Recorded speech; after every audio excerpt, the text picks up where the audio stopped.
They did not abduct anybody. They just came along, told us what was happening, took about 20 minutes, put me back down. A few days later or weeks later, we got in our little ship and flew up there along with, I suppose, what we're referring to as Greys, which is, just keep it simple. And of course, the Silver Saucer aliens were there, and a very complex series of events went down. And I've spent 6 or 8 hours just detailing what happened when we first got off the ship on Mars and started meeting with the locals, went underground, met,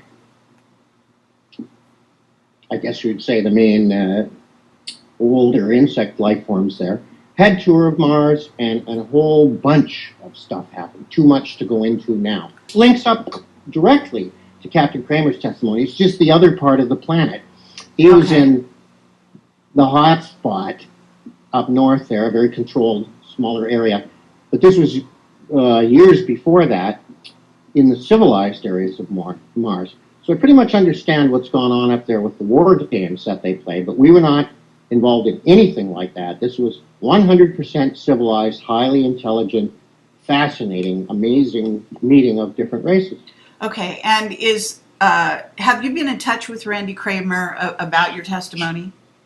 Not personally, but I remember him, or I remember the whole project, and I remember him specifically because he was so unique, and he was just the right guy. He was the guy who threw down his gun and walked up to the ants, right? Just as, he's the guy to talk out of that whole crew, if there is one. I don't think anybody selected him. I just think he more or less emerged, and to me that was just the biggest relief I've had in the last 20 or 30 years, is finally here's somebody breaking the ice. Maybe I can tell what happened before that. All I can remember is circling in 63.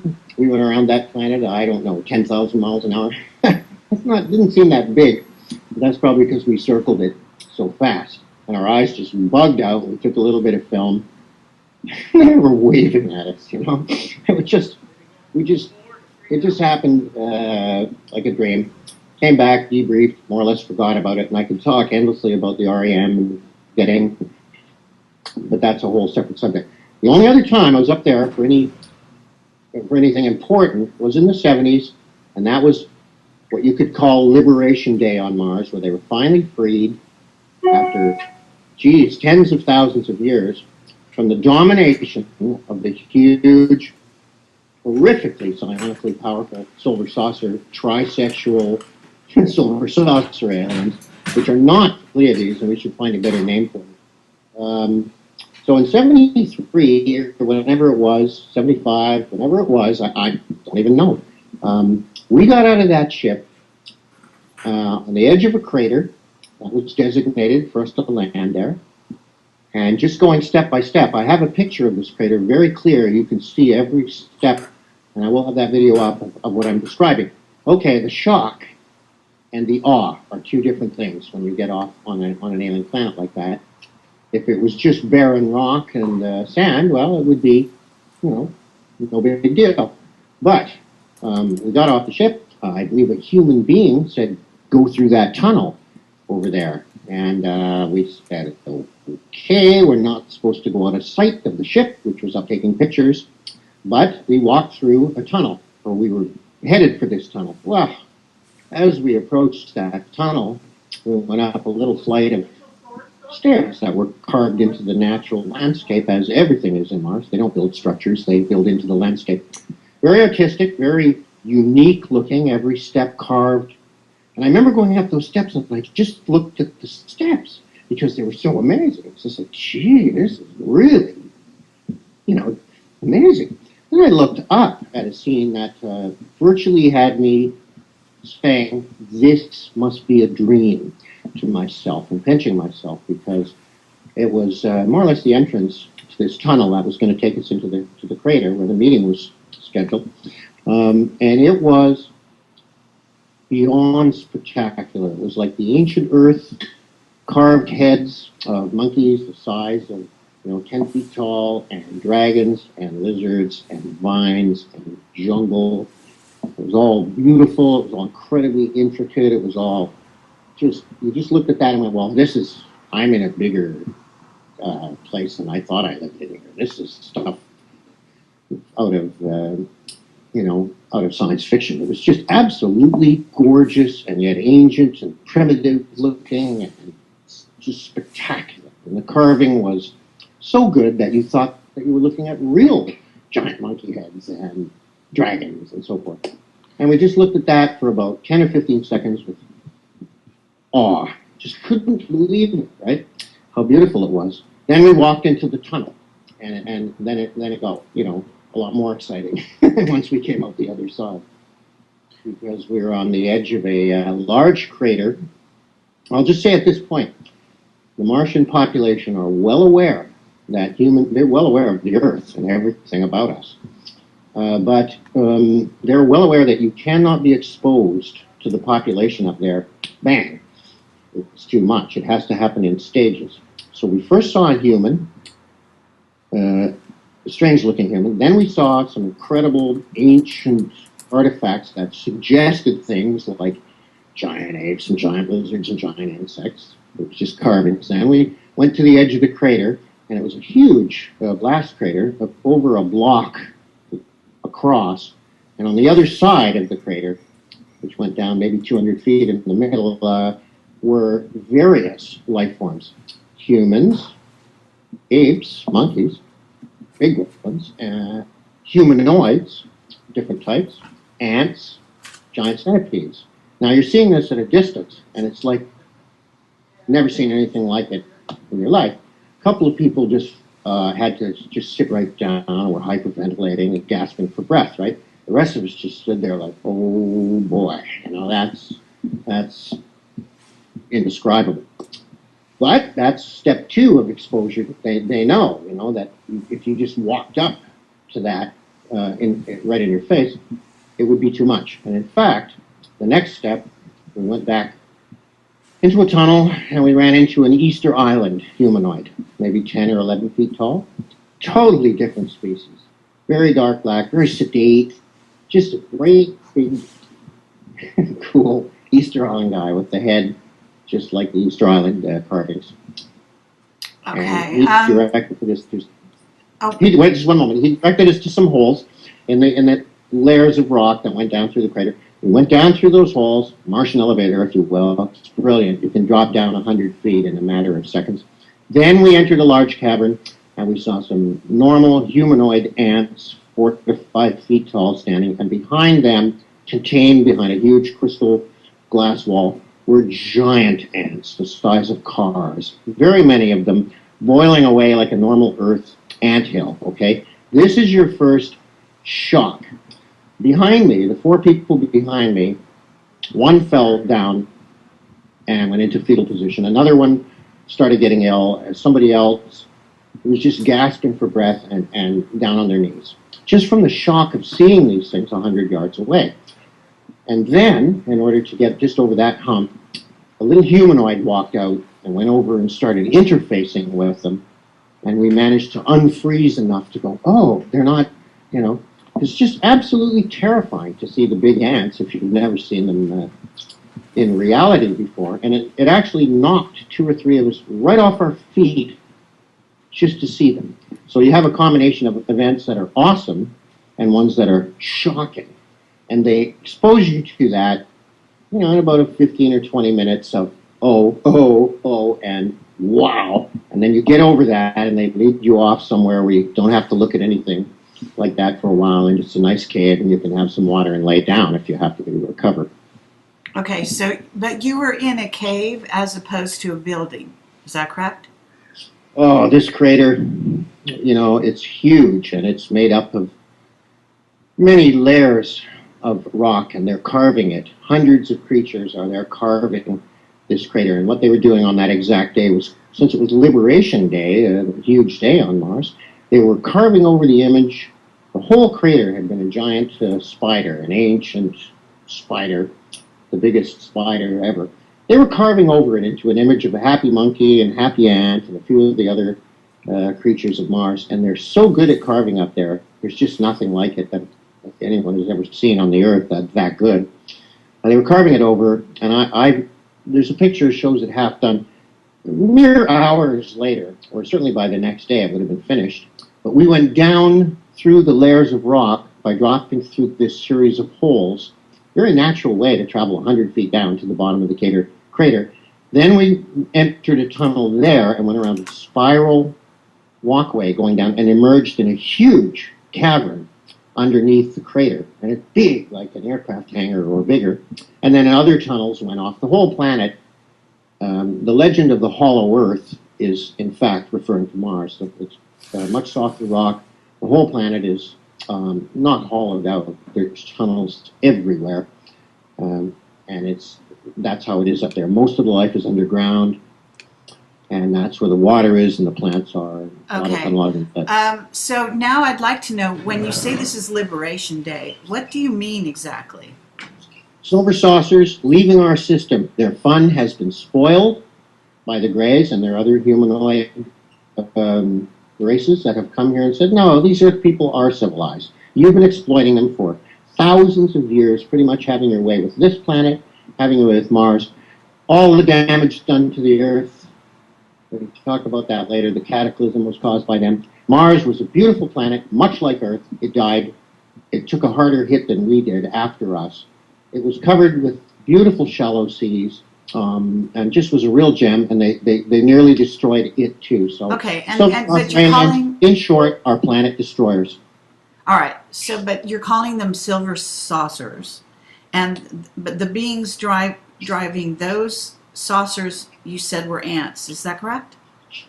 Incorrect. They are trisexual, unique, ancient race from somewhere back towards Galactic Central, where there is one hell of a lot of radiation and a lot of gravity. They are incredibly powerful. They are trisexual, and each creature is different. We have a giant wasp.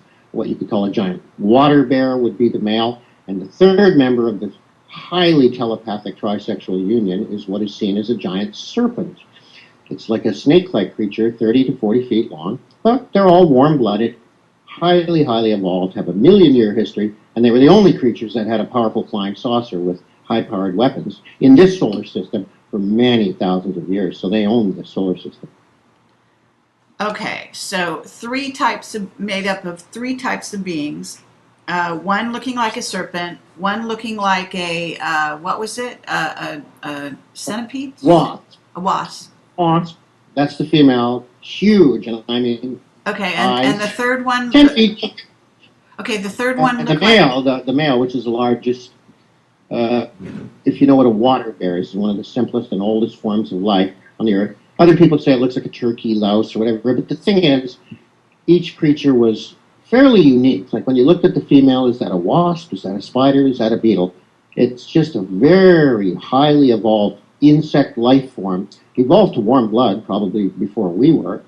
And they've been going out through the galaxy effectively like wasps spreading from a nest for millennia. All right. Now, can you tell me, you said that they were made to leave. How were they made to leave? Are you talking about our military? Are you talking about our military working with other races? How were they persuaded to leave? Our military had nothing to do with it, ever.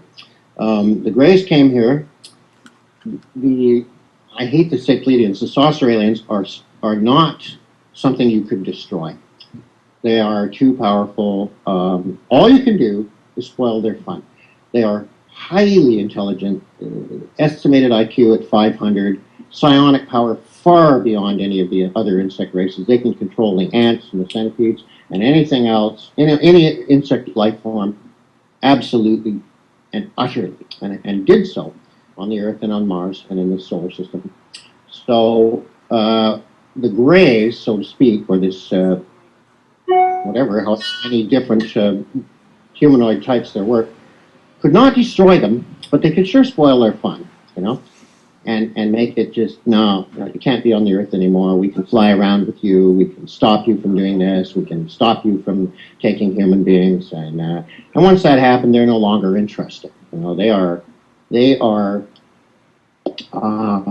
combative and gladiatorial, to a high degree, and they will not stay somewhere where they can't have absolute dominion. So the last we saw of them, and it ended up, there was, I believe, 30 saucers in total in this solar system, when originally in ancient times there was only one. The last we saw of them, they were headed for the Pleiades. After gathering up some fuel and so forth, they headed for the Pleiades because they didn't want to stay here if they couldn't, have a planet, effectively a wild planet, where they could dominate all the life forms all to themselves. Now, a couple of them did stay in because they were too old, or some of the younger ones maybe, and a treaty was struck with them, and I believe that's how it is today. Okay, so I appreciate this information and you coming forward. However, you can also appreciate from my point of view that this does sound rather outlandish, right? What, the silver flying saucers that were on record hundreds of times from the military pilots and stuff? I don't think so. I think history has been skewed, and I think that by 1978 we were set to announce this, and that most of the population believed, because the flyboys had come home and said, no, the bloody flying saucer flew in again. And the kids saw the insect pilot. It's true. It's just simply true. And then we started to find out the depth and the many problems and the complexity of the entire issue. And that's why I think the people with the cooler heads at the top went, this is going to take 40 or 50 years. So here we are in, the 45th year or whatever it is, and this is where we are. Okay. Now, your job on Mars, how long were you there for? A few days. I was liaison officer, which means I'm going to do the talking. Just like we are now, I'm going to talk to whoever's up there, and, whatever deals or so-called treaties or agreements are going to be reached, I'll be standing there going, okay, what do you want to do? So liaison officer, just an open title. Other people were there to observe scientific, draw pictures of the stuff up there. We had women along because it was very important to these more civilized races that we had both males and females of the human species up there to deal with the situation. Very civilized, very intelligent. All the civilized races on Mars, more so than ourselves, much more ancient, not deceptive or in disagreement with each other in discord. So very easy to deal with. Okay, so, and which races are you talking about that are quote unquote civilized and easy to deal with? And also, doesn't that contradict to some degree Randy Cramer's testimony? Oh, absolutely not. No, everything he says is spot on. I know exactly what he's saying, and that's why I want this to link up correctly, because they were in a controlled war zone up there. Mars has been through as much war or more and has been under the dominion of the saucer creatures for a lot longer than ourselves, so they know war better than we do. And you'll notice that, as he himself will tell you, it was an ascending series of battles with more and more powerful weaponry and different races coming in, and reptilians. And I should mention that Mars has never been a reptilian planet. We saw them up there, but they were in no way particularly significant in terms of the entire planet Mars. They have their areas of space. They're everywhere. They can be grown in vats or cloned like other creatures can, the same way they can grow insects, they can grow reptiles. So those wars that they had up there were very carefully controlled war games, accelerating up to a point where at the key moment at the end of it, everybody was tempted with the forbidden technology, the artifact in the cave. Well, it was rumored to be a piece of the flying saucer, Palladian flying saucer technology, which is far more powerful than anybody else had. We don't have it. Nobody else has it. We're not allowed to have it. And they went after it. The command chain sent them in. The soldiers took the hit. And the creatures on Mars went, human beings, fail. They don't appreciate a military presence up there. And it's absolutely meaningless as in terms of having a force on the ground that's going to patrol Mars against wild animals. It's a joke. It's more civilized than it is here. What Randy then did next tells the whole story. He went out and was flying around with the MDF. I just have to finish this because they are important and they do need to be up there, and we do need to have a military force up there. I'm 100% in favor of that, but not for the reasons there's a war on the ground with reptiles or insects. There is not. There was only a controlled war zone here, there, for a certain time, and they didn't even leave that area for 17 years and get down into the civilized areas of Mars, which is quite evident by the fact that as soon as this information starts to come out, there are all kinds of creatures up on Mars that are very important and very large part of the society up there that they never even saw once. They never ran into the apes or the Easter Island people and all of these symbiotic relationships that are going on up there. They were kept in a military zone, and despite the fact that the soldiers, like I say, took the hit, and I'm 100% with them as opposed to the command chain, they were kept where they were under control the whole time, and you saw what happened to them in the end. When we landed and ended up under the crater and met with the first, actually physically walked up to them, we met with ants, and they seemed to be the dominant, variations of ants. What we think of as ants were mantic people, okay? There's many types, and there's many other carvings of them going back centuries and thousands of years. There's many, many types. Now, if you talk to them, right away they're going to tell you that human beings and every other lower life form evolved from the ants. And they will humor you if you think otherwise, but they're quite sure about that. And it just puts a real twist on things right away. They have great jokes about human beings. They have dark humor, light humor, interspecies humor, whatever you want to think of it as.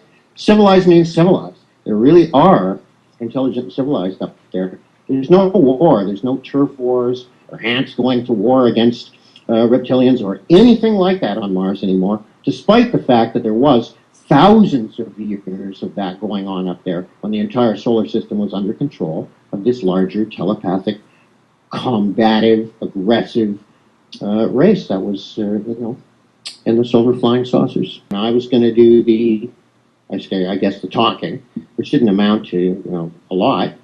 We were just mostly there to learn, since we're the kid brother race here completely. We were the ones that were like, oh, I see, I understand. They pretty much knew what was going on up there. Okay, and they've known about the Earth all along. Well, just because it comes before in the alphabet, and I come before him in the disclosure of Mars, and it is my initial. But on Mars, I was known as Johnny Alpha, and that'll be the name that they call me if I went back there.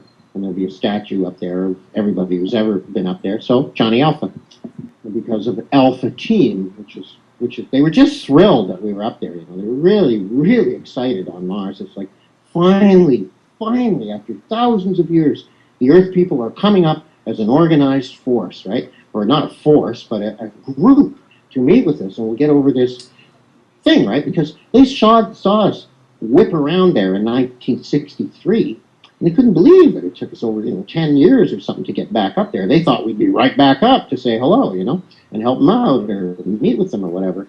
So very civilized, It'd be like if a big flying saucer circled the entire Earth and everybody saw it, and then it just flew away and didn't come back. We'd be like, whoa, whoa, whoa.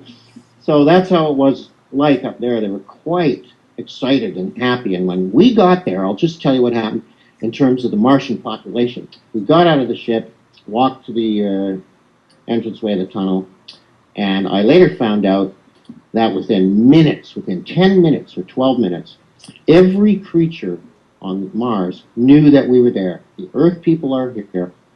And the way that works is telepathic message goes around the planet as fast as the internet, okay? And then every non-telepathic creature, the many mammals, the creatures living out in the wild areas or, near wild areas, are told.